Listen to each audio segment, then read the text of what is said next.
বাড়ি, এতদিন শুনলাম ঐতিহ্যের বাড়ি, চারতলা বাড়ি, দশতলা বাড়ি, সৌন্দর্যের বাড়ি, হেরিটেজ বাড়ি, জীর্ণ বাড়ি, নতুন ভাষা সংযোজিত হলো যারা ফেরা ঢাকির, যিনি 50% মুসলিম করবেন পশ্চিমবঙ্গকে, তিনি বলছেন নতুন সংযোজন ফেলে ওরা বাড়ি। কর্পোরেশনের সঙ্গে দেখা হবে, যারা হাকিম আপনার সঙ্গে কর্পোরেশনের সঙ্গে বিজেপি ঝান্ডা নিয়ে দেখা হবে। হাজার হাজার প্রসূতি মাকে, দিদিকে, বাচ্চাদেরকে আপনারা এই জাল সেলাই দিয়েছেন, তাদের কিডনি নষ্ট হবে। মমতার সৌজন্যে বাংলায় হাজার হাজার হাজার হাজার পেশেন্টের কিডনি নষ্ট হতে চলেছে।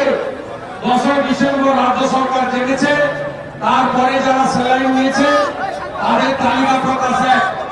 2 হচ্ছে এখনো ডাক্তারদের বিরুদ্ধে এফআইআর, সাসপেনশন, অথচ আরএম সেলাইন কোম্পানির বিরুদ্ধে এক সাকরে চোর নারায়ণ স্বরূপ নিগম, এই দুজনের আমরা জেল চাই। আমি ডক্টর শরৎ বাবুকে বলবো 2-4 কথা বলে শোনেন, আমাদের এই টিমে থাকবেন।